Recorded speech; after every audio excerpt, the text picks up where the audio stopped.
আজ তোমাদের নিয়ে যাব এক এমন শহরে যা ইতিহাস আর ঐতিহ্যের সাক্ষী। হ্যাঁ, ঠিক ধরেছ, কথা হচ্ছে ভারতের আধ্যাত্মিক রাজধানী বেনারস বা কাশী নিয়ে। এই সেই প্রাচীন নগরী যা গঙ্গার তীরে হাজার হাজার বছর ধরে মহাদেবের আশীর্বাদ নিয়ে দাঁড়িয়ে আছে।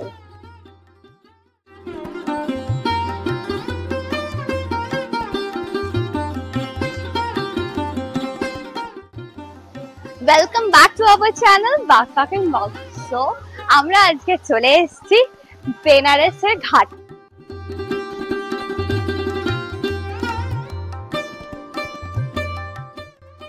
ট্রেনের টিকিট কনফার্ম না হওয়ার জন্য আমরা চুজ করে নিয়েছিলাম লোকনাথ ট্রাভেলসের বিজনেস ক্লাস পাস।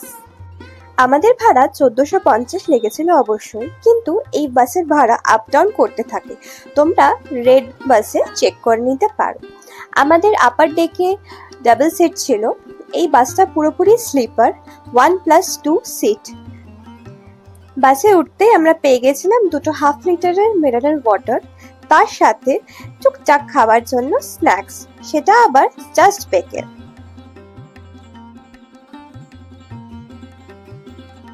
এই স্ন্যাক্সে ছিল একটা ক্রিম রোল, একটা বিস্কিটের প্যাকেট আর একটা মুড়ি, মশলা মুড়ি।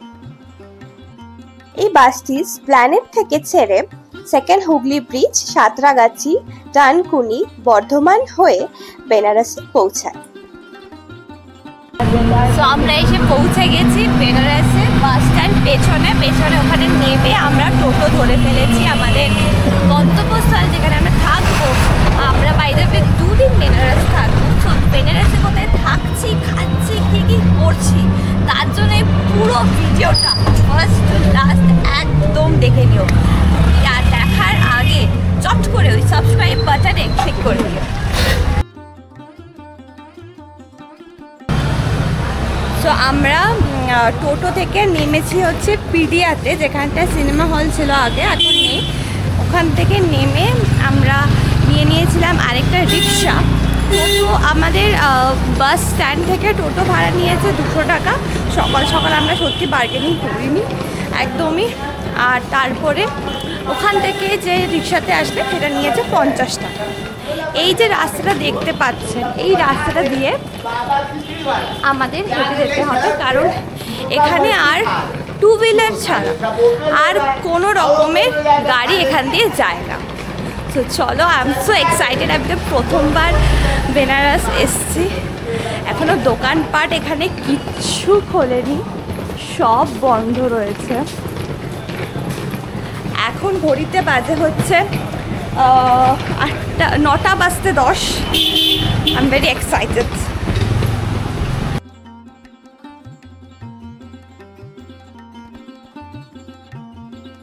তো আমরা এসে গেছি বেনারসে যেখানে থাকছি সেই হোটেলে।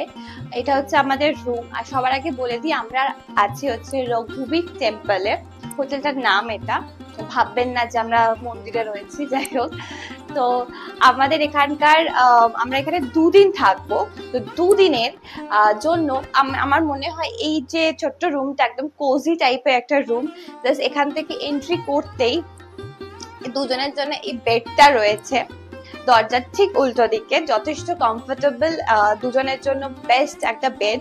তার ঠিক অপোজিটে রয়েছে বিশাল বড় টিভি ক্যাবিনেট রয়েছে। এখানটা একটা কাবার্ড রয়েছে।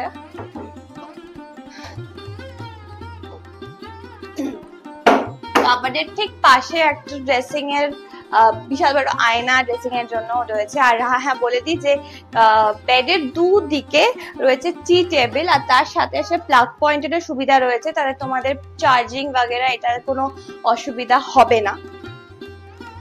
আর এটা হচ্ছে বাথরুমটা দেখিয়ে দিই তোমাদের, চলো আসো। বাথরুমটা সত্যি খুবই ছা চকচকে, একদম পরিষ্কার পরিচ্ছন্ন, ছোট্টর মধ্যে কিউট বাথরুম।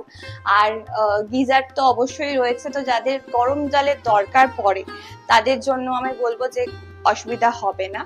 আর আরেকটা জিনিস এখানে আছে, এখানে ছোট্ট একটা জানলা আছে। অ্যাজ সাচ কিছু ভিউ নেই, এখানকার সিঁড়ি এখান দিয়ে দেখা যাচ্ছে, বাট ঠিক আছে।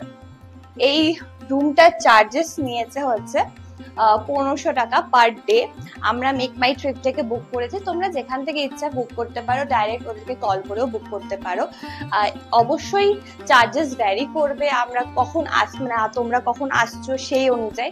আমরা এসেছি এই পুজোর টাইমে, তো এই টাকা নিয়েছে। তো 1500 টাকার মধ্যে গিজার রয়েছে, এসি রয়েছে, যথেষ্ট কমফোর্টেবল একটা পরিষ্কার পরিচ্ছন্ন জায়গা আমরা পেয়েছি। আমার তো মনে হবে ওয়ার্থ ইট। আর সব থেকে বড় কথা হচ্ছে এখান থেকে ঘাট নাকি বাই ওয়াকিং 5 to 7 মিনিটস, একদম খুবই কাছেই নাকি ঘাট। আর এমনিতেও তো ঘাটের তো বা হেঁটে তোমাদের যেতেই হবে, কারণ এখানে তো গাড়ি ঘোড়া খুবই কম ঢোকে, অনেকটা আগে থাকতেই আমরা হেঁটে আসছি। যাই হোক, এই ছিল হচ্ছে রুম ট্যুরটা। চলো একদম এন্ড অবধি ভিডিওটা দেখো। আমরা ফ্রেশ হয়ে তারপর ঘুরতে যাবার প্ল্যানটা রেডি করে বেরিয়ে পড়েছিলাম প্রথমেই ব্রেকফাস্ট করতে। ব্রেকফাস্টে আমরা নিয়েছিলাম গরম গরম কচুরি আর তরকারি।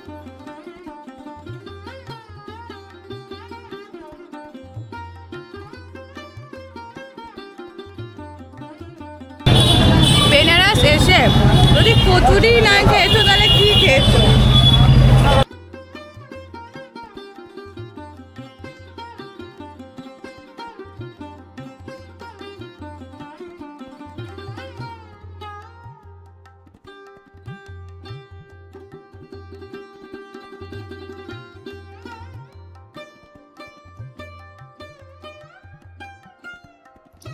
তারপর আমরা নিয়েছিলাম বেনারসের ফেমাস লাস্সি, যার উপরে দেওয়া ছিল রাবড়ি।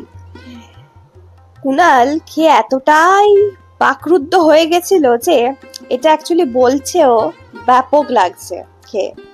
এক্স্যাক্টলি, এটা মানে ব্যাপক। কাশী বিশ্বনাথ টেম্পলের 4 নম্বর গেটের পাশ দিয়ে কিছুটা যেতে এই বেনারসের ঐতিহ্যময় অলিগলি দিয়ে আমরা পৌঁছে গেছিলাম মণিকর্ণিকা ঘাটের দিকে। এই অলিগলি দিয়ে যেতে একটা খুবই সুন্দর একটা ফিলিংস আসছিল, কারণ আমরা অনেক সিরিজ মুভিজে এই বেনারসের অলিগলি দেখেছি। এখানে সবার প্রথমে আমরা চলে এসেছি হচ্ছে মণিকর্ণিকা ঘাটে, যেখানে 24 ঘন্টা 24x7 এখানে চিতা জলে, ঝড় জল বৃষ্টিতে কোনোভাবেই এই আগুন নিভতে পারে না। অনেক স্ট্রাগল করে আমরা ওদিক দিয়ে এখানে এসেছি। জাস্ট ব্যাপক লাগছে, ভীষণ এক্সাইটেড।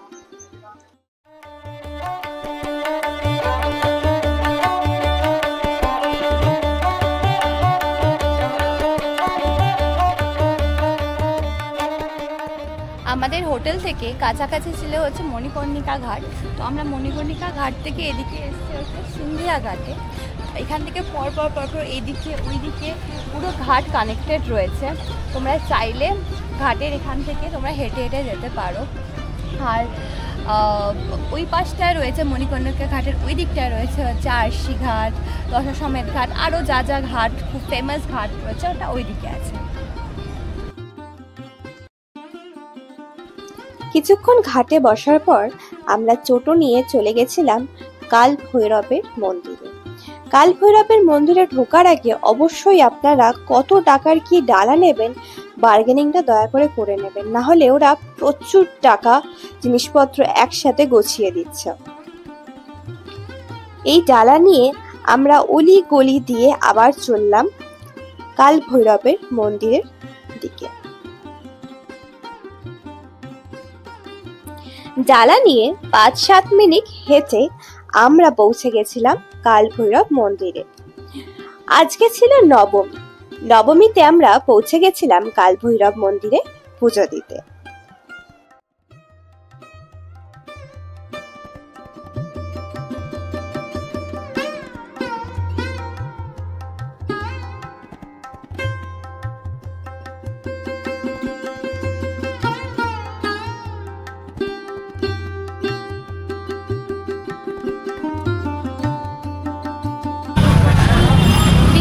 ভালোভাবে আমাদের কাল ভৈরবের দর্শন হয়ে গেছে।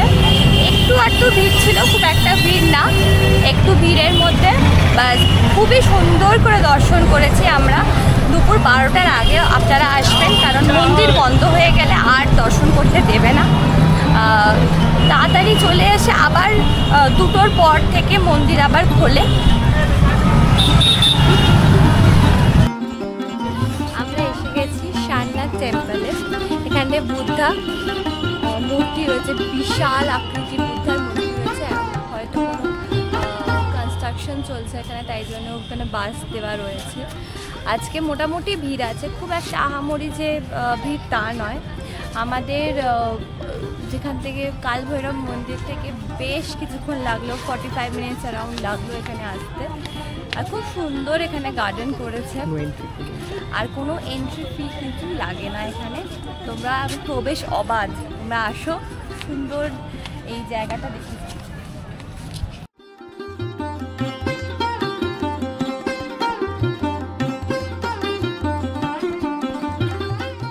সারনাথে ঢুকতেই আমরা দেখতে পেয়েছিলাম বিশাল আকৃতির বুদ্ধদেবের মূর্তি।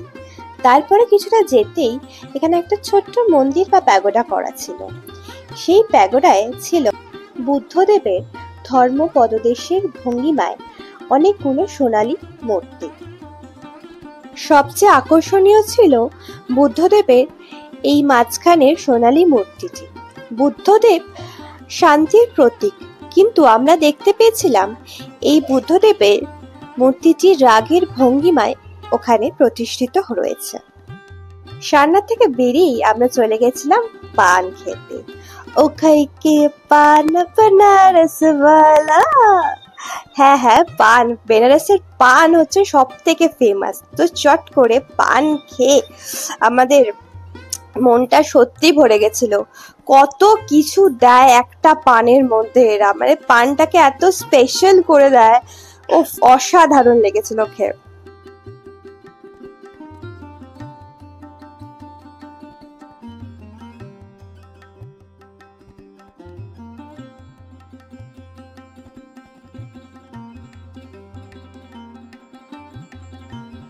তারপর আমরা চলে এসেছিলাম শেরাবালির মন্দিরে। আমরা যেটা লোকাল থেকে জানতে পারলাম যে এই মন্দিরেই শহরের প্রথম নবরাত্রির পুজো শুরু হয়েছিল। আর আমরা খুবই সুন্দর দিনেই এসেছিলাম, সেদিনকেই ছিল নবমী।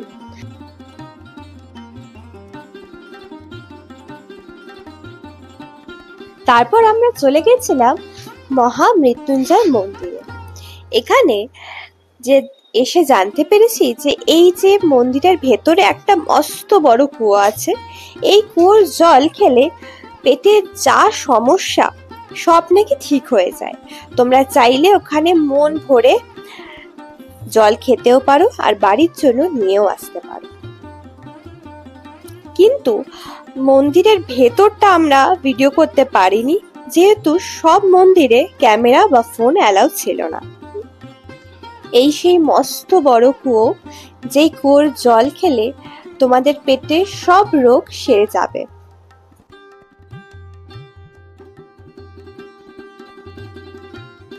মন্দির ঘুরে আমরা চলে এসেছিলাম বেনারসের বেনারসি শাড়ির মার্কেটে।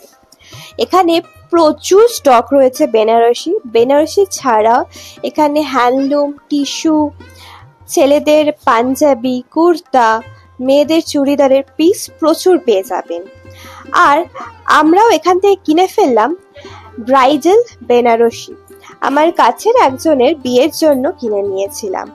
আর খুবই সুন্দর এখানকার প্রত্যেকটা বেনারসির কাজ, খুবই হালকা, আর প্রাইস তো দুর্দান্ত। একদম 2000 থেকে শুরু হয়ে এবার আপনারা যত কস্টলি কিনতে চান কিনতে পারেন। এরকম ওরা বেনারসি পুরো পরে পরে দেখাচ্ছিল, আর ওদের স্টক মানে অফুরন্ত ছিল। তোমরা আসলে অবশ্যই ভিজিট করো। এই ভিডিওতে এইটুকুনি থাকলো, পরের ভিডিওর জন্য ওয়েট করো। সুগম দর্শনের ডিটেলস আর এখনকার কারেন্ট সিচুয়েশন সন্ধ্যা আরতির। ততক্ষণের জন্য টাটা, ভালো থেকো।